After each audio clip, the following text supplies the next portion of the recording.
ሰላም ተኸታተልቲ ሄለን ታይምስ ከመይ ትኾኑ እምበኣርከስ ለምውን ንዓኹም ይምህሪ ዝበልናየ መደብ ቀሪብናልኩም ኣለና እሞ ክትከታተሉና ብኽብሪ ንዕድም።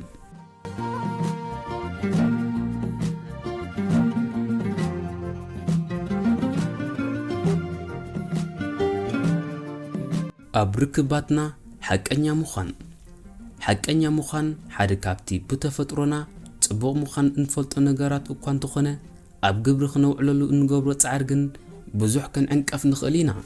ንርክብና ብዝምልከት ግን ጥዑይን ቀጻልነት ሽርክነት ንምስራት ጉልጽነትን ብቕንዕና ሓሳብ ንሓሳብ ምልውዋጥን ኣድላይ እዩ።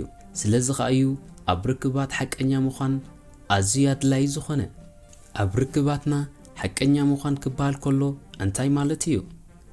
ሓቀኛ ምዃን ወትሩ ሓቂ ምዝራብ ከምኡውን ኣብ ቃላትናን ተግባራትናን ሙሉእ ብምሉእ ሓቅነቱ ዝተረጋገጸ ንጹር ከምኡውን ብሩህ ምዃኑ ማለት እዩ።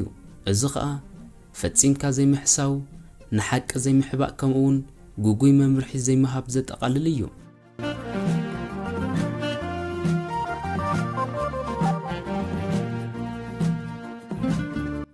ኣብ ርክባትና ሓቀኛ ምዃን ክበሃል ከሎ ወትሩ ንመጻምድትኻ ሓቂ ምንጋርን ብዛዕባ ዓበይትን ንኣሽቱን ነገራት ሙሉእ ብምሉእ ግልጽ ምዃን ማለት እዩ። ንመጻምድትኻ ብዛዕባ ኣብ ርክብኩም ዝርብሸካ ዘሎ ነገራት ወይ እውን ንመጻምድትኻ ዘይጠቅም ነገር ምስ ትገብር ብዛዕባ እቲ ብሓባር እትዛረበሉ ነገራት ብሓቂ ከመይ ከም ዝስምዓካ ካብ ምዝራብ ትቁጠብ ተኣሊኻ ሓቀኛ ይኮንካን ዘለኻ። ሓቀኛ ምዃን ክበሃል ከሎ ምስ መጻምድትኻ ናይ ሓቂ ገዛ ርእስኻ ምዃን መንነትካን ኣተሓሳስባኻን ወይ ስምዒትካን ዘይምሕባእ ማለት እዩ። ሓቀኛ ምዃን ኣብ ርክብ ኣዝዩ ኣገዳሲ ዝኾነ ስለምንታይ እዩ? ኣብ ዝምድናና ወይ ርክባትና ሓቀኛ ምዃን መሰረት ረዚን እምነት እዩ። ሰረት እምነት ጥራይ ዘይኮነውን ርክብና ንኽምዕብልን ንኽስስን እውን ዓብይ ተራ እዩ ዝጻወት። ወትሩ ንሓደ ሰብ ብቕንዕና ክትቀርቦ ከለኻ ንዓኻ ነቲ እትብሎ ነገራትን እተኣትዎ መብጻዕታትን ይኣምንዎ እዮም። ዝምድና ብእምነት እዩ ዝምዕብል። ስለዚ ሓቀኛን እሙንን ምዃን ኣዝዩ ኣገዳሲ እዩ። ምስ መጻምድትኻ ብቕንዕና ምዝራብ እውን ጽቡቕ ሓሳብ ንሓሳብ ናይ ምልውዋጥ መትረብ ከም ዝህሉ እዩ ዝገብር። እዚ ኸኣ ጽቡቕ ርክብ ንኽህልወካ እውን ኣገዳሲ እዩ። ሰብ ሓዳር ብግህዶ ክዘራረቡን ናይ ሓቂ ርክብ ክምስርቱን ኣለዎም። ናይ ሓቂ ምትእስሳር እዚ እዩ። እዚ ቅንዕና ዝመልኦ ቃል ኪዳን እዚ ክልቲኦም ነቲ ኣብ ርክቦም ዘለዉ ውጥረት ግጭት ወይ ጉዳያት ንምፍታሕ ንጡፋት ከም ዝኾኑ ንምይይጥ ድማ ናብ መጻምድቶም ከም ዝበጽሑ ዝሕብር እዩ።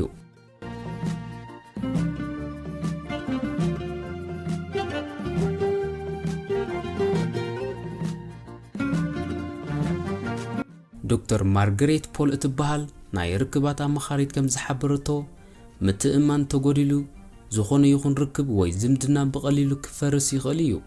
ሓቀኛ ምዃን ወትሩ ዝበለጸ ፖሊሲ እዩ። እወ ኣብ መንጎ ሚእታዊት ናይ ግዜቲ ሓቀኛ ምዃን ወትሩ ኣድላይ እዩ።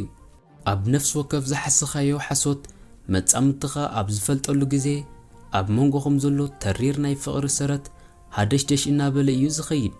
ካብዚ ግዜ እዚ ጀሚርካ እውን ናይ መጻምድትኻ ቃላት ምእማን ተቋርጽ።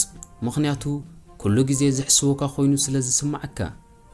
ሓቂ ክንዛርብ ከለና ስምዒት ናይ መጻምድትና ከይነሃሲ ክንጥንቀቕ ኣለና። ንኣብነት መጻምድትኻ ዘይጥዑም መግቢ ሰሪሓ ጋቢዛትካ ብዛዕባ እቲ መግቢ እንተሓቲታትካ ሓቀኛ ክትከውን ኣለካ። ጥዑም እዩ ፈትዮ ኣይትበል። ዘይጠዓምካ ከሎ እንታይ ደኣ ስምዒታ ብዘይትንክፍ መንገዲ ድራር ክትጋብዝኒ ኢልኪ ማዕረ ክንዲዚ ምህላኽኪ የቕንየለይ። ተሓጒሰ እየ ግን ናይ ሎማዓንቲ ቆርብዶ በርበረ በዚሕዋ ሓቀይ ኢልካ ዝስማዓካ ክትገልጽ ትኽእል ኢኻ።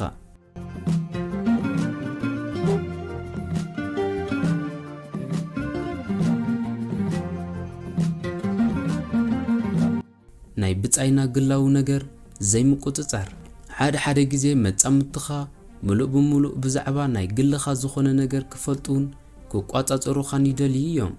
ንኣብነት ናይ ግልኻ ዝኾነ ከም ኢሜይል ወይ እውን ፓስወርድ ናይ ሞባይልካ ክፈልጡ ይደልዩ። ኣብዚ ግን ሓደ ነገር ክንርዳእ ኣለና። ጉሉጽነት ጽቡቕ እኳ እንተኾነ ገደብ ግን ኣለዎ። እዚ ማለት ጉሉጽነት ምስ ፕራይቬሲ ክንሓዋውሶ የብልናን። ምኽንያቱ ዝኾነ ሰብ ናቱ ዝብሎ ወል ሓደ ሰብ ክካፍሎ ዘይብሉ ናይ በይኑ ነገራት ክህልዎ ግዴታ ስለ ዝኾነ ኣብ ርክባት ዝያዳ ምትእማን ቅንዕናን ብኸመይ ትፈጥር?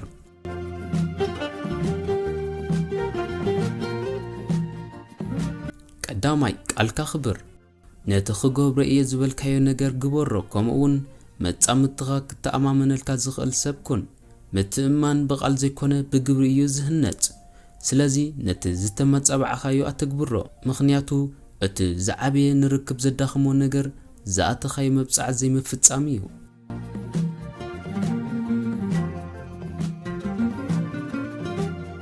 ካልኣይ ክትገብሮ ዘይትኽእል ነገራት ክትገብሮ እየ ኣይትበል። ገለገለ ሰባት ክገብሮ ዘይክእሉ ነገራት ክገብሮ እየ ይብሉ። ንመጻምቶም ክሕግሱ ኢሎም። እዚ ግን ጉጉይ ርድኢት እዩ። ምኽንያቱ መጻምትኻ ክትገብሮ እንዳተጸበይካ ብዘይምግባርካ ኣባኻ ዘለዎ እምነት ከም ዘጉድል ክትገብሮ ትኽእል ኢኻ።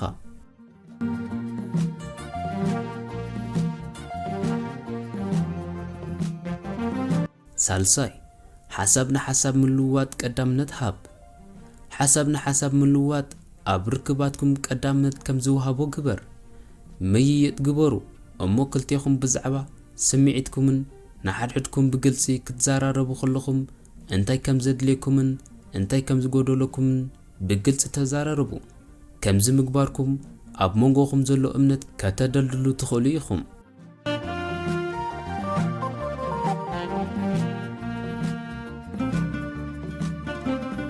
ራብዓይ ብኣብነት ምራሕ። መጻምድትኻ ስምዒቱ ዘይገልጽ ክኸውን ይኽእል እዩ። ስምዒቱ ክገልጽ ዘይክእል ሰብ ናይ ልቢ ክነግረካ ግዜ ይወስድ እዩ። ስለዚ ዓቃልኩን ከምኡውን ከመይ ከም ዝስማዓካ ወይ እንታይ ክትገብር ከም ዘለካ ንገሮም። ንመሪሕነትካ ክስዕቡ ድማ ፍቐደሎም። መጻምድትኻ ወትሩ ምስኣቶም ሓቀኛ ከም ዝኾንካ ምስ ረኣዩ ንሳቶም እውን ብወገኖም ሓቀኛታት ክኾኑልካ ግዴታ ከም ዘለዎም ክስምዖም እዩ።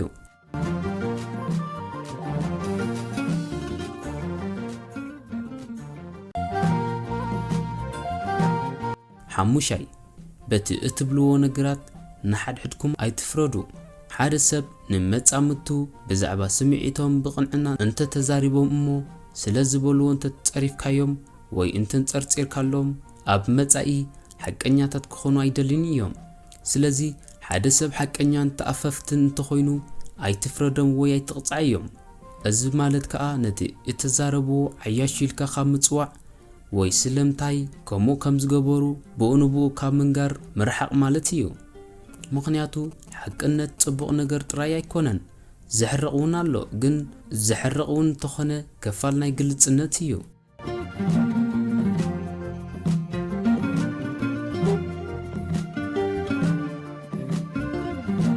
ሻድሻይ እምነት ግዜ ይወስድ እዩ። እምንቶ ንምሕዳር ግዜ ይሓትት እዩ። ስለዚ ኣብ ሓፂር ግዜ ዘይኮነ ኢልካ ነብስኻ ይተጨነቕ።